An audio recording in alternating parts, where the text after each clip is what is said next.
ಈ 3 ದಿನಗಳ ರಂಗ ಸಂಭ್ರಮದ ನಾಟಕಗಳು ತುಂಬ ವಿಭಿನ್ನವಾಗಿರ್ತಕ್ಕಂಥದ್ದು. ಎಲ್ಲ ನಾಟಕಗಳನ್ನು ಅಭಿನಯಿಸ್ಬೋದು, ಬಯಲಾಟ ಆಡ್ಬೋದು, ಮೇಷ್ಟ್ರಿರ್ತಾರೆ, ಒಂದು ಮಾತುಗಳು ಹೇಳ್ಕೊಟ್ಟಿರ್ತಾರೆ, ಅಲ್ಲಿ ಹೇಳು ನಾಟಕ ಕೂಡ ಅಷ್ಟೇ. ಆದರೆ ಈ ವಾಸ್ತವಿಕತೆ, ನೈಜತೆ ನೋಡ್ರಿ, ಫಸ್ಟಿಗೆ ನಾವೆಲ್ಲ ನಾಟಕದ ಈ ಪ್ರಾರಂಭ ಏನಿದೆಯಲ್ಲ, ಇನ್ನೂ ನಾಟಕ ಪ್ರಾರಂಭ ಆಗಿಲ್ಲ ಅಂದ್ರೆ ನಾವು ಅಷ್ಟು ನೈಜತೆಯನ್ನ ಮೂಡಿಸಿದ್ವಿ. ನಾಟಕ ಪ್ರಾರಂಭ ಮಾಡಿದ ವಿಧಾನ ಎಲ್ಲರೂ ಕೆಲವರು ಏನಂದ್ರೆ ಅಂದ್ರೆ ನಾಟಕ ಸ್ಟಾರ್ಟ್ ಆಗಿದೆ ಅಂದ್ರೆ ನಾಟಕನೇ ಸ್ಟಾರ್ಟ್ ಆಗಿದೆ ಅಂತ ನಾವು ನೋಡ್ರಿ. ಅಂದ್ರೆ ಎಷ್ಟು ಅಲ್ಲಿ ನೈಜತೆ ಅಂತ ಈ ಅಭಿನಯ ಕಷ್ಟ. ಅದಕ್ಕೆ ರಾಷ್ಟ್ರ ಪ್ರಶಸ್ತಿ ಬರುವ ಚಿತ್ರಗಳು ಕೂಡ ಇದೆ.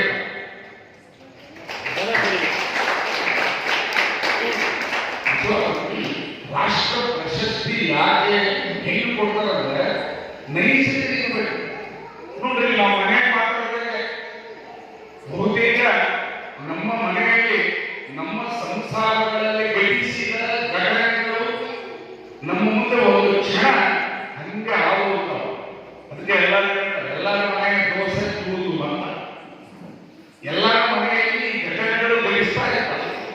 ಅಂದ್ರೆ ವಿಭಿನ್ನವಾಗಿರ್ತಕ್ಕಂಥ ನೋಡಿ, ವಿಶ್ವಾಮಿತ್ರ ಮೇನ್ ಹೇಗೆ ಆ ಸಂಸಾರದ ಭಾರವನ್ನ ಹೊತ್ತುಕೊಂಡು ಕೊನೆಗೆ ವಿಚ್ಛೇದನವರೆಗೆ ಬಂದು ಮತ್ತೊಮ್ಮೆ ಆ ಸಂದರ್ಶನ, ಅವರು ಕೊಂಡಿಯ ಮಧ್ಯವರ್ತಿಗಳು ಇಬ್ಬರ ಅಭಿಪ್ರಾಯಗಳನ್ನು ತೆಗೆದುಕೊಂಡು ಆ ಪರಿಶೀಲನಾ ಸಮಿತಿಯ ಆದೇಶ, ಇಬ್ಬರ ಅಭಿಪ್ರಾಯಗಳು ಒಂದೇ, ಒಮ್ಮೊಮ್ಮೆ ಭಿನ್ನವಾಗ್ತವೆ. ಹಾಗೆ ಅವರನ್ನ ಮತ್ತೊಮ್ಮೆ ಒತ್ತಾಯಿಸಿರ್ತಕ್ಕಂಥದ್ದು. ಆಮೇಲೆ ನಿನ್ನೆ ಕೂಡ ಬಹಳ ಸೊಗಸಾಗಿರ್ತಕ್ಕಂಥ ಬಾಹುಬಲಿ ಎಲ್ಲರಿಗೂ ಗೊತ್ತಿರುವ ಚರಿತ್ರೆ. ಸ್ವಲ್ಪ ಕೆಲವರಿಗೆ ಈ ಇತ್ತೀಚಿನ ದಿನಗಳಲ್ಲಿ ಡಿಜಿಟಲ್ ಪ್ರಪಂಚ, ಆ ಡ್ಯಾನ್ಸ್ ಇರಬೇಕು, ಈ ಡ್ಯಾನ್ಸ್ ಇರಬೇಕು, ಆದ್ರೆ ಇವುಗಳು ಕಣ್ಮರೆ ಆಗ್ತವೆ. ಇದನ್ನ ನಾವು ನಿಜವಾಗ್ಲೂ ನೋಡಿದ್ವಿ ಅಂದ್ರೆ ಬೇರೆ ನಾಟಕ ನೋಡಕ್ಕೆ ಇಷ್ಟಪಡಲ್ಲ. ಈ ನಾಟಕಗಳ ವೈಶಿಷ್ಟ್ಯ ಮೊನ್ನೆ ಮುದ್ರಣ ಪ್ರಮೋಷನ್ ಎಂತ ಖುಷಿ, ಏನು ಎಲ್ಲರೂ ಹೊಟ್ಟೆ ಉಳ್ಳಾಗುವಂತ ನಕ್ಕಿದ್ವಿ ಎಲ್ಲರೂ. ಅವತ್ತೇನಂತ ಅಮಾವಾಸ್ಯೆ ಸ್ವಲ್ಪ ಡಿಸ್ಟರ್ಬೆನ್ಸ್ ಇತ್ತು, ಪ್ರೇಕ್ಷಕರ ಡಿಸ್ಟರ್ಬೆನ್ಸ್ ಇತ್ತು. ನಮ್ಮ ಮಂಜುವರಾಗಲಿ, ಎಲ್ಲರ ನಮ್ಮ ಸೋದರಿಯವರಾಗಲಿ, ನಮ್ಮ ಉಪೇಂದ್ರ ಜೂನಿಯರ್ ಉಪೇಂದ್ರ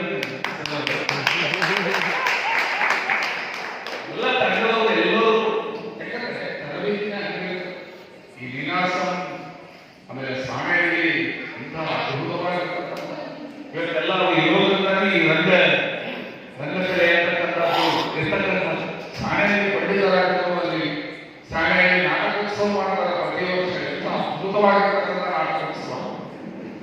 ಇನ್ನು ನೀನಾಸಂ ಅಂತ ಕೇಳ್ತೀವಿ. ಆ ರೀತಿಯಾದ ನಾಟಕಗಳು ಇಲ್ಲಿ ನಮ್ಮ ಭಾರತದಲ್ಲಿ ಬಯಲಾಟ, ಕಿತ್ತಾಟ ಎಲ್ಲ ದೇವರು ಅಲ್ಲಿ ಅದು ಒಂದು ರೀತಿಯಾಗಿರ್ತಕ್ಕಂಥ ಗಣಪತಿಯಲ್ಲಿ ನೈಜತೆ, ವಾಸ್ತವಿಕತೆಯನ್ನ ಪ್ರತಿಬಿಂಬಿಸುವ ನಾಟಕಗಳು ಈ ಭಾಗದಲ್ಲಿ ಕಡಿಮೆ.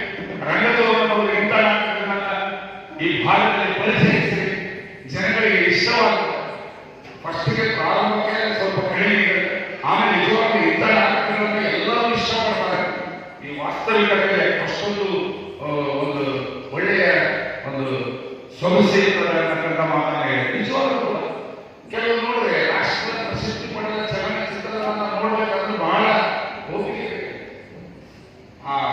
ಈಗ ನಮ್ಮ ಚಂದ್ರಶೇಖರ್ ಕಂಬಾರವರಾಗಲಿ ಅತ್ಯಂತ ಅದ್ಭುತವಾಗಿರ್ತಕ್ಕಂಥ ಅವು ಇವೆಲ್ಲ ಆ ಸಾಲಿಗೆ ಸೇರತಕ್ಕಂಥ ನಾಟಕ ಸ್ಪರ್ಧೆಗಳಿರ್ತವೆ. ಎಂತೆಂಥ ನಾಟಕಗಳ ಸ್ಪರ್ಧೆಗಳು.